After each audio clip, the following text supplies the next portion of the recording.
Hello friends, कैसे हैं आप सब। तो हम पढ़ेंगे आज क्लास 10th का हिस्ट्री। आप सब थंबनेल पर देख ही चुके होंगे कि हम आज पैड बैच के हैंड रिटन नोट्स पढ़ेंगे। तो अगर आप किसी भी कॉम्पिटिटिव एग्ज़ाम की प्रिपरेशन कर रहे हैं, अगर उसमें एनसीईआरटी से क्वेश्चन आते हैं तो ये वीडियो आपके लिए बहुत ही इम्पोर्टेंट होने वाला है। तो चलिए देखते हैं पहला चैप्टर हिस्ट्री का। इस चैप्टर का नाम है पावर ऑफ शेयरिंग, सत्ता की साझेदारी, बेल्जियम और श्रीलंका। इसका पहला हेडिंग है। तो चलिए देखते हैं। बेल्जियम यूरोप का एक छोटा सा देश है। क्षेत्रफल में हमारे हरियाणा राज्य से भी छोटा है। इसकी सीमाएं नीदरलैंड, जर्मनी और लक्सबर्ग से लगती है। इसकी आबादी 1 करोड़ से थोड़ी अधिक, यानी कि हरियाणा की आबादी से करीब आधी है। बेल्जियम का आबादी हरियाणा की आबादी से करीब आधी, यानी कि हरियाणा की आबादी 2 करोड़ है, तो ये बेल्जियम की आबादी 1 करोड़ है। तो इसका अगला लाइन देखेंगे। देश की कुल आबादी का 59% हिस्सा फ्लेमिश इलाके में रहती है, और जो ये फ्लेमिश इलाके में रहती है आबादी, ये डच बोलती है। 59% हिस्सा डच बोलती है और शेष 40% बेलोनिया में फ्रेंच भाषा बोलती है तथा शेष 1% जर्मन भाषा बोलती है।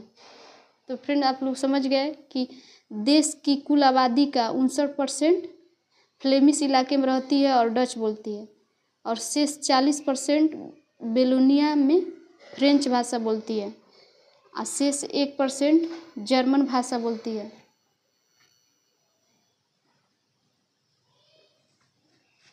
देखेंगे इसकी राजधानी बेल्जियम की ब्रुसेल्स है।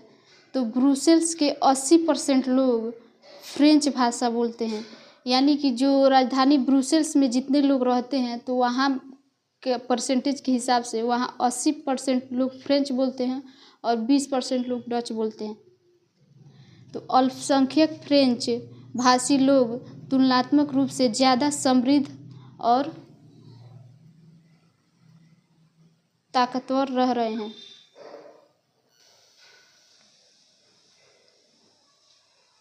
तो आप लोग देख रहे थे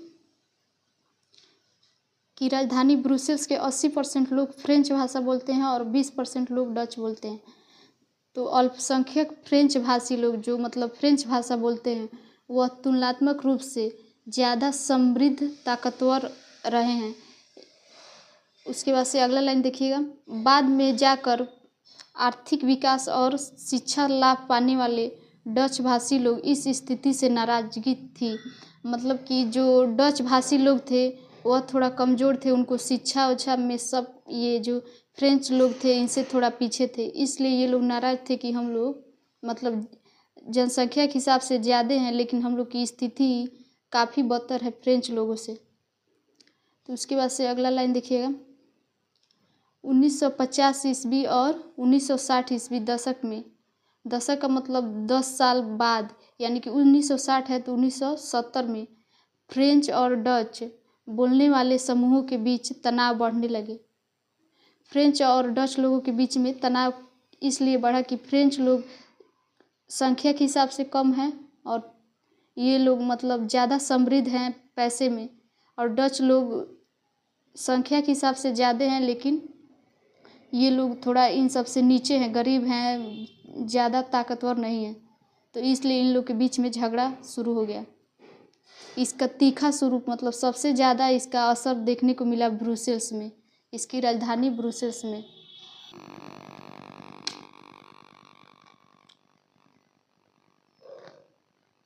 तो फ्रेंड्स देखेंगे अगला लाइन। डच लोग संख्या के हिसाब से ज़्यादा थे लेकिन धनी व समृद्धि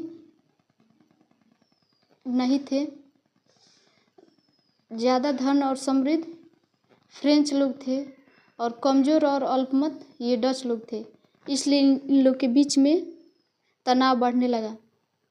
वहीं इसके बाद देखिएगा, ये श्रीलंका का टॉपिक दिया है। श्रीलंका एक द्वीपीय देश है जो तमिलनाडु के दक्षिणी तट से कुछ किलोमीटर की दूरी पर है। श्रीलंका एक द्वीपीय देश है और तमिलनाडु के दक्षिणी तट पर कुछ किलोमीटर की दूरी पर स्थित है। अगला लाइन देखिएगा, इसकी आबादी 2 करोड़ यानी कि हरियाणा के बराबर है। हरियाणा की आबादी 2 करोड़ है और श्रीलंका की भी आबादी 2 करोड़ है, तो इसलिए कहा है कि इसकी आबादी हरियाणा के बराबर है। दक्षिण एशिया की तरह श्रीलंका की आबादी कई जातियों के समूह से भरा हुआ है। इसका अगला लाइन देखिएगा, सामाजिक समूह सिंहलियों का ज़्यादा है, मतलब कि जो सिंहली भाषा बोलने वाले लोग हैं उनकी संख्या ज़्यादा है। और ये कौन सी भाषा बोलते हैं? बौद्ध भाषा बोलते हैं। इनकी आबादी 74% है और तमिल लोगों की आबादी 18% है। तो इस 18% तमिल में इसमें 2 भाग हैं। पहला तमिल मूल और हिंदुस्तानी तमिल। हिंदुस्तानी तमिल का मतलब जो औपनिवेशिक काल में यानी कि जब अंग्रेज़ों का शासन चल रहा था उस टाइम में बागानों में काम करने के लिए भारत से लाए गए लोगों की संतान है, यानी कि जो उस टाइम काम कर रहे थे उनके द्वारा लाए गए लोग हैं। तो देखिएगा, हिंदुस्तानी तमिल के बारे में जान गए कि जो अंग्रेज़ों के टाइम में लोग यहाँ से गए थे काम करने के लिए और वहीं बस गए, तो जो उनके जो मतलब लोग थे या लोगों की संतान थे, तो वही उन्हीं को हिंदुस्तानी तमिल कहा गया। और श्रीलंका में ईसाई लोगों का जनसंख्या मतलब कितना परसेंट था? तो 7% था।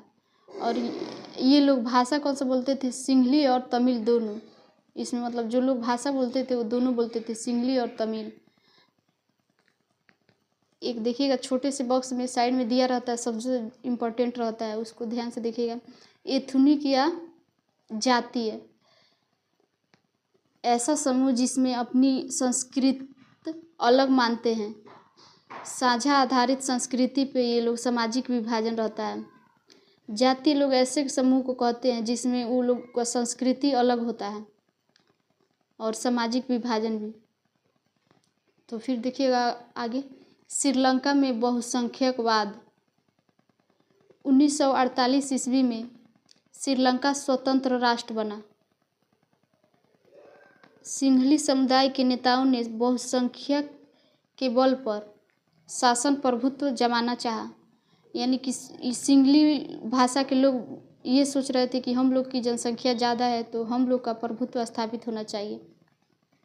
लोकतांत्रिक रूप से निर्वाचित सरकार ने सिंहली समुदाय की प्रभुता कायम करने के लिए अपनी बहुसंख्यक लोगों पर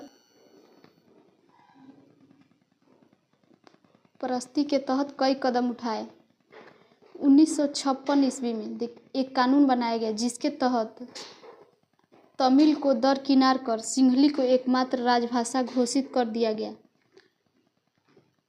यानी कि सिंहली भाषा को मतलब राजभाषा बना दिया गया। जबकि भाषा बोलने वाले तो कई थे। विश्वविद्यालय में और सरकारी नौकरियों में सिंहलियों को प्राथमिकता दिया गया। नए संविधान में यह प्रावधान किया गया कि सरकार बौद्ध मत को संरक्षण और बढ़ावा देगी और तमिलों को दरकिनार कर दिया गया। कहीं भी देखिएगा, विश्वविद्यालय हो चाहे सरकारी नौकरी हो, उसमें सिंहली भाषा को प्राथमिकता दिया गया। और संविधान में भी ये नियम बना दिया गया कि सरकार जो बौद्ध धर्म मानने वाले होंगे उनका संरक्षण करेगी और बढ़ावा देगी। इसके लिए तमिल की नाराजगी बढ़ती चली गई। तमिल और सिंहली समुदाय के संबंध बिगड़ते चले गए। सिंहली समुदाय के लोगों ने अपना प्रभुत्व स्थापित करना चाहा तमिलों पर। तो अगली लाइन देखेंगे, श्रीलंकाई तमिलों ने अपनी राजनीतिक पार्टी बनाई।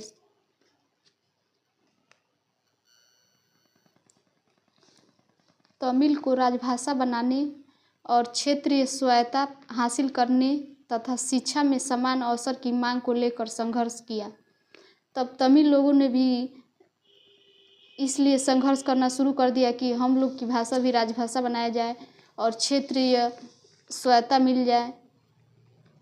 और शिक्षा में भी हम लोग को समान अवसर मिले, जिससे कि सरकारी नौकरी हो या किसी भी विश्वविद्यालय में जगह हम लोग का बराबर मिले। इसके लिए दोनों के बीच संबंध खराब होते गए। 1980 के दशक में यानी 1990 तक उत्तर पूर्वी श्रीलंका में स्वतंत्र तमिल ईलम यानी कि सरकार बनाने की मांग को लेकर अनेक राजनीतिक संगठन बने। इसमें एक संगठन का नाम है लीटे। इसका फुल फॉर्म देखिएगा, liberation of Tamil tiger Eelam. LTTE का फुल नेम क्या है? Liberation of Tamil tiger Eelam. संघर्ष ने टकराव का रूप ले लिया। टकराव युद्ध में परिणत हो गया, यानी कि जो संघर्ष ये तमिल और बौद्ध करते थे, वो दोनों मतलब तमिल और बौद्ध भाषा मतलब मानते थे, जो तमिल सिंगली भाषा समुदाय के लोग थे, उन दोनों के बीच में युद्ध के परिणाम क्या हुआ कि युद्ध में बदल गया। जब लड़ाई शुरू हो गया तो लोग देश छोड़कर भागने लगे और उसके बाद से अंत में 2009 ईस्वी में गृह युद्ध का अंत हुआ। जब गृह युद्ध का अंत हो गया तो लोग तब श्रीलंका में भी सबको बराबर कानून मिला। और आगे देखिएगा इसका अगला टॉपिक। तो नया टॉपिक ये जो बेल्जियम की साझेदारी। तब श्रीलंका की ये गृह युद्ध देखकर बेल्जियम ने अपनी समझदारी दिखाया और देखिएगा इन्होंने अपने देश में कैसे कानून बनाया। बेल्जियम के नेताओं ने श्रीलंका से अलग रास्ता अपनाने का फैसला किया। उन्होंने क्षेत्रीय अंतरों और सांस्कृतिक विविधता को स्वीकार किया। बेल्जियम ने अपने देश में श्रीलंका की तरह गृह युद्ध नहीं चाहते थे। तो देखिएगा इन्होंने कैसे नियम कानून बनाए अपने देश में। 1970 ईस्वी और 1993 ईस्वी के बीच उन्होंने अपने संविधान में 4 संशोधन किए, सिर्फ इसलिए कि देश में रहने वाले किसी को भी बेगानेपन का एहसास न हो, यानी कोई भी धर्म अपने में न लड़ाई करे। संविधान में इस प्रावधान को पहला देखिएगा, केंद्रीय सरकार में डच और फ्रेंच की संख्या समान रहेगी। पहला नियम इन्होंने ये बनाया कि केंद्रीय सरकार में डच और फ्रेंच लोगों की संख्या यानी कि प्रतिनिधि बराबर रहेंगे। कुछ विशेष कानून तभी बन सकते हैं, ये दूसरा है देखिएगा, कुछ विशेष कानून तभी बन सकते हैं जब दोनों भाषाई समूह यानी कि क्या बोलते हैं तमिल और क्या बोलते हैं, सॉरी फ्रेंड्स, तमिल नहीं डच और फ्रेंच, हाँ तो डच और फ्रेंच दोनों भाषा के समूह के सांसदों का बहुमत उसके पक्ष में हो। मतलब जब कोई भी कानून तभी बन सकता है जब डच और फ्रेंच भाषी के लोग दोनों लोग सहमत हो। और अगला नियम देखिएगा, किसी एक समुदाय के लोग एक तरफा फैसला नहीं ले सकते, यानी कि दोनों तरफ के लोग बराबर मत देंगे तभी कोई भी कानून बन सकता है।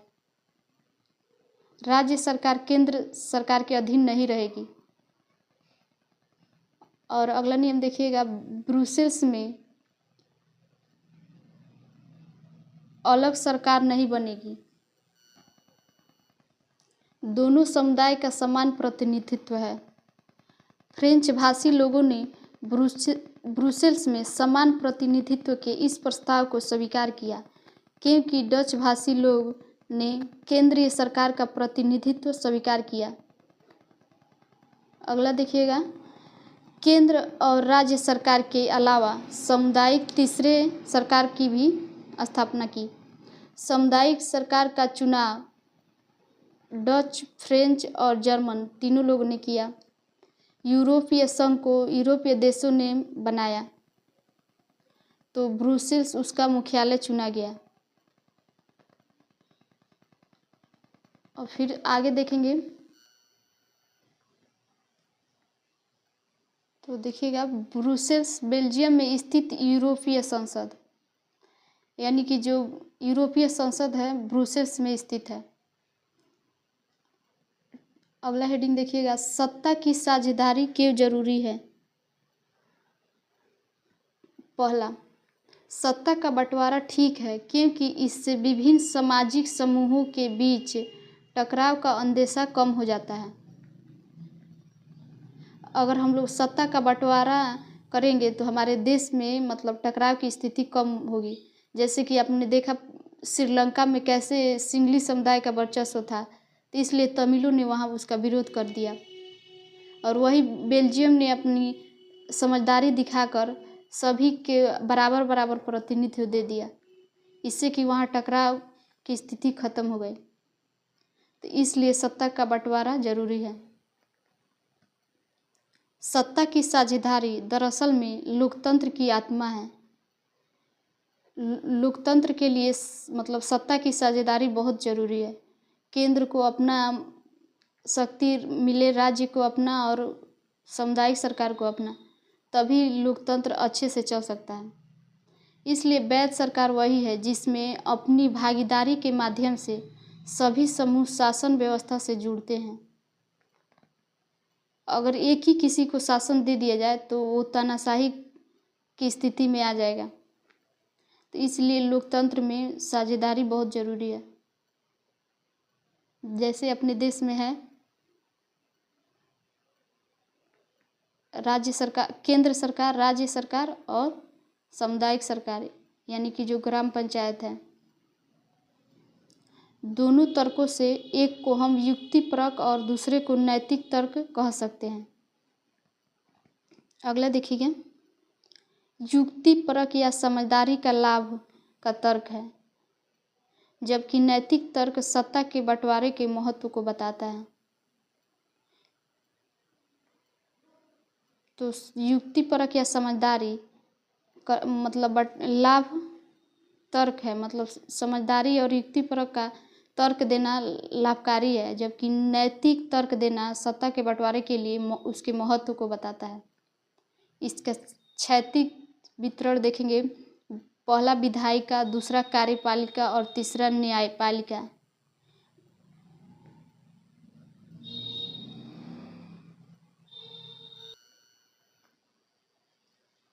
कार्यपालिका सत्ता का उपयोग, यह संसद के अधीन कार्य करता है। कार्यपालिका यह संसद के अधीन कार्य करता है। न्यायपालिका की नियुक्ति कार्यपालिका करती है, पर न्यायपालिका ही कार्यपालिका और विधायिका पर बनाए गए कानूनों पर अंकुश लगाती है। इस व्यवस्था को नियंत्रण एवं संतुलन की व्यवस्था कहते हैं। अगला लाइन देखेंगे, नगरपालिका और पंचायतें ऐसी ही इकाइयां हैं। उच्चतर और निम्नतर को ऊर्ध्वाधर वितरण कहते हैं। क्षैतिज वितरण यानी कि कार्यपालिका, विधायिका और न्यायपालिका, और ऊर्ध्वाधर वितरण यानी कि नगरपालिका और पंचायतें।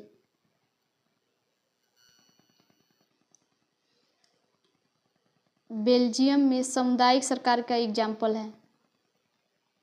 बेल्जियम किस प्रकार की एग्जाम्पल है, तो सामुदायिक सरकार का। लोकतंत्र में चुनाव में विकल्प होना चाहिए, यानी कि लोकतंत्र के चुनाव में लोगों को ये आज़ादी रहना चाहिए कि वह किस नेता का चुनाव करना चाहते हैं, वह किसको अपने देश की। तो फ्रेंड्स, ये हमारे क्लास 10th का हिस्ट्री था एनसीईआरटी का। तो ये पहला चैप्टर आज समाप्त हो गया, और अगला चैप्टर हम लोग नेक्स्ट लेक्चर में देखेंगे।